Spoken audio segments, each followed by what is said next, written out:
પોરબંદરમાં અડચણરૂપ દબાણ હટાવવાની ઝુંબેશ ચાલી રહી છે। રજૂઆત કરવા પહોંચેલા વેપારીઓને પીઆઈએ જવાબ આપી દીધો। રસ્તાઓ પર દબાણ નહીં ચલાવી લેવાય, ભલે મારી બદલી નાગાલેન્ડમાં થાય, પરંતુ ઝુંબેશ તો ચાલુ જ રહેશે। ટ્રાફિકને અડચણરૂપ દબાણોને હટાવીશું। મુખ્ય બજારમાં દબાણોના કારણે ટ્રાફિકના પ્રશ્નો, પોલીસની કામગીરીને બિરદાવતા શહેરીજનો।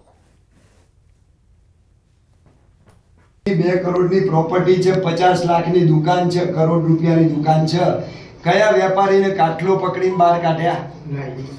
લારીઓ ને લારી પોરબંદરમાં નહીં રહેવા દઉં, નહીં રહેવા દઉં, નહીં રહેવા દઉં। મારી બદલી નાગાલેન્ડ થાય કે મણિપુર થાય, કરાઈ નાખો, જાઓ। દ્વારકાના ખંભાળિયામાં કંચનપુર ગામેથી ઝડપાયા ગેરકાયદે ગાંજાના છોડ। ગુલાબસિંહ ઠાકોર નામનો ખેતમજૂર પોતાના રહેણાંક મકાનમાં ગેરકાયદેસર રીતે ગાંજાના છોડ વાવતો હતો, જે બાબતની બાતમી મળતા પોલીસે દરોડો પાડ્યો, જ્યાં કુલ 4 ગાંજાના છોડ મળી આવ્યા। આ મજૂરે ઘરના અંદરના ભાગમાં ગાંજાના છોડ વાવેલા હતા।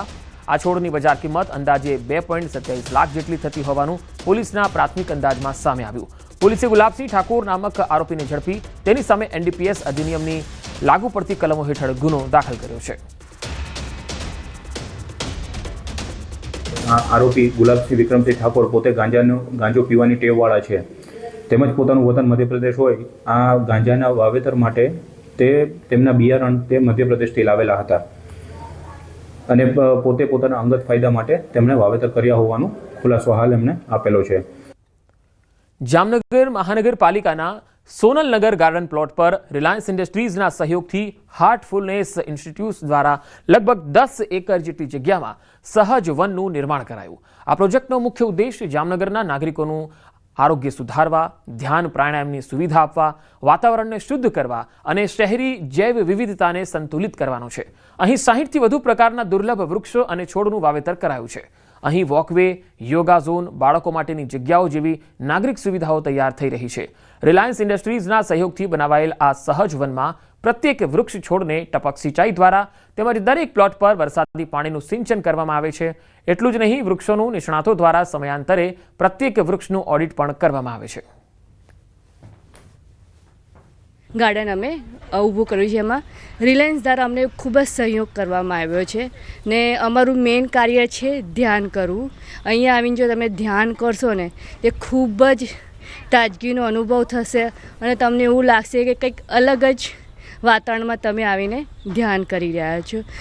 આ જે હાર્ટફુલનેસ સંસ્થાને રિલાયન્સે બહુ જ બધી હેલ્પ કરેલી છે કે જે પબ્લિકને માટે બહુ સારી જગ્યા બની છે અને એ લોકોએ હાર્ટફુલનેસ સંસ્થાને 10 એકર જગ્યામાં ડેવલપ કરવા માટે ઘણો બધો નાણાકીય સહયોગ બી આપેલો છે। એ પબ્લિકનું અને સારું વિચારી રહ્યા છે। રિલાયન્સના ગ્રુપ પ્રેસિડેન્ટ શ્રી ધનરાજભાઈ નથવાણીના માર્ગદર્શન અને મનોબળ માનસિક સહયોગથી અમે અહીંયા એક અલભ્ય વૃક્ષો માટે ઘર બનાવ્યું છે। અહીં ઘણી 60 જેટલા વૃક્ષો એવા છે જે ખૂબ જ ગુજરાતમાં મળી શકે એવા નથી। આખા કમ્પાર્ટમેન્ટ વાઇઝ, કેટેગરી વાઇઝ ઝાડ વાવ્યા છે અને એને જે તે લોકેશને ડિઝાઇન થયેલી જગ્યાએ પહોંચાડીને વાવ્યા છે કે એમ નહીં કે એક જગ્યાએથી લઈ આવ્યા અને વાવી દીધા, એમ નહીં, એકદમ સાયન્ટિફિક રીતે આને વાવેતર પણ કર્યું છે અને એનું પ્લાનિંગ પણ કરવામાં આવ્યું છે। બગીચો એટલે હિંચકા અને લપસિયા નહીં।